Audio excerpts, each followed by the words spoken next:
Hello retro fans and welcome to another retro gaming video. So back in the 90s when the Fresh Prince of Bel-Air was playing on the telly box and the Spice Girls was zigga-ziggaring, the Mighty Morphin Power Rangers had taken over early morning kids TV. At the same time there was a war going on. The battle was taking place in playgrounds around the world. This was the gaming war. So what was better, Mega Drive or Super Nintendo? So in this series of videos we'll look back at some games that were released on both consoles, that had the same name but were completely different games. Let's get into it.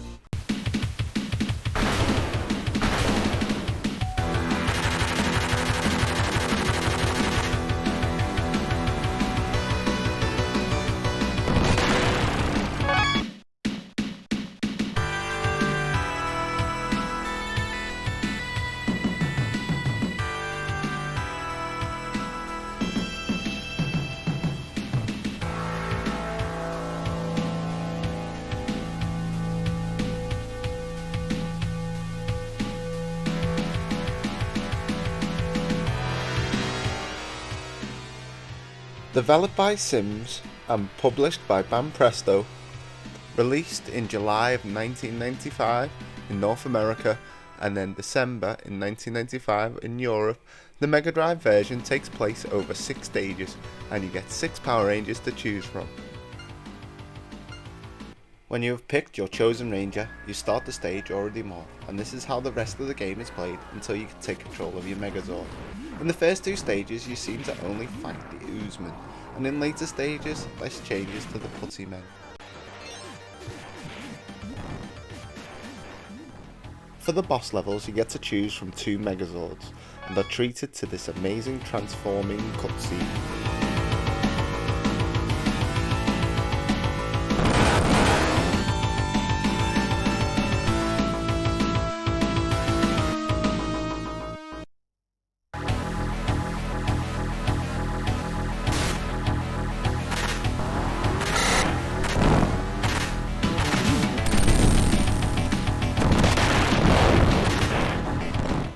These sections are rarely fun, and as with the rest of the game, you have your basic fighting moves to help you take down the boss.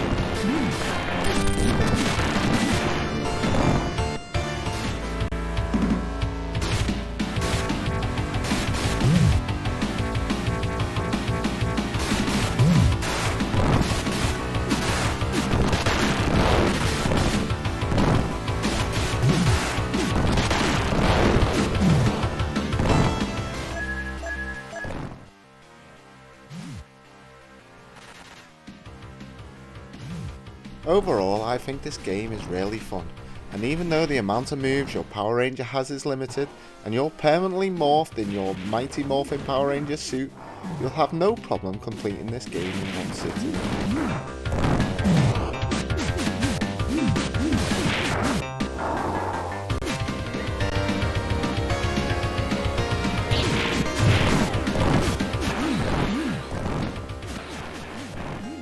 So I recommend you check this one out for yourself, dust off the old Mega Drive and invite a friend round for some 2-player Mighty Morphin Power Ranger action. Let's move on to the Super Nintendo version.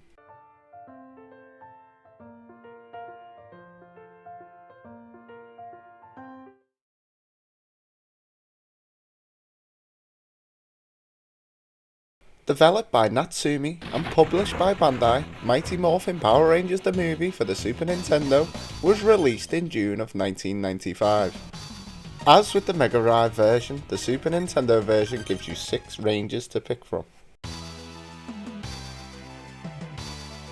Unlike the Mega Drive version, you start the stage unmorphed and must collect these little lightning rods to fill up your power gauge. Once filled, you get to turn into a Mighty Morphin Power Ranger.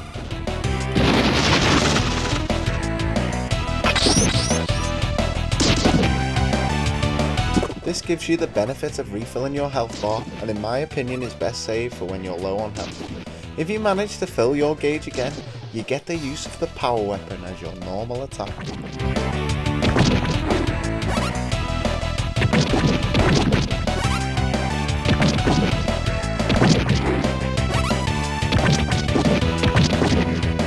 Unfortunately, no Megazord for the boss battles in this version, as you fight in your morphed form.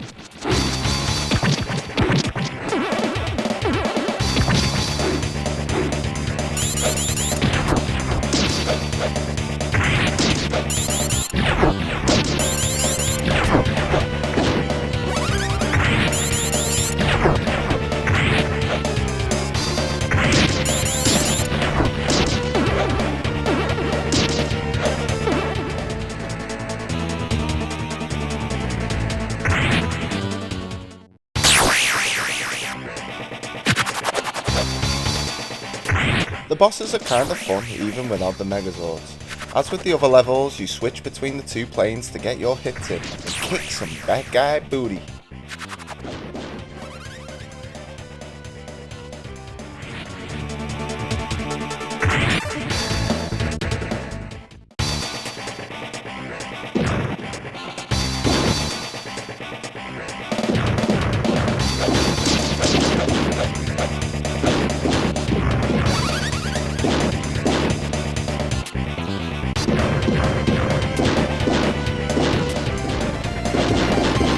I would say the bosses in this version are a bit more trickier, as you don't just pound them into the ground like in the MegaDrive version, so you have to find that opening to get them crucial hits in.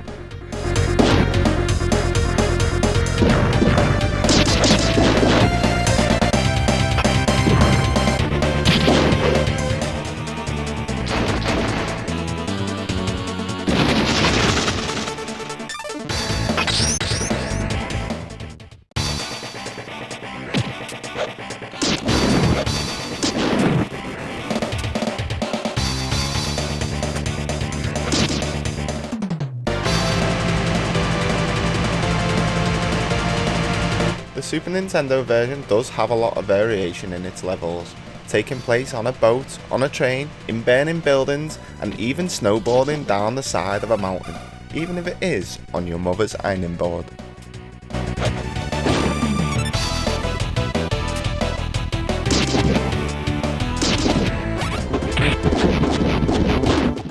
So this is another fun Power Rangers game, even with the lack of Zords and no story-based cutscenes to tie it into the movie, a fun time can still be had.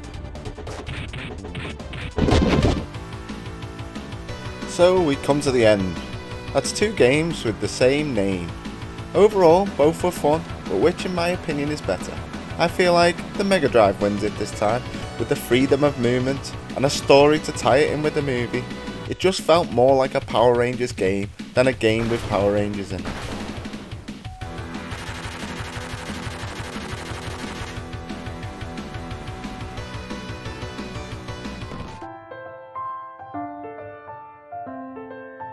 So there we have it. That's a win for MegaDrive, but I would recommend checking them both out for yourself and make up your own mind. Thanks for watching, and I'll catch you next time, Retro fans.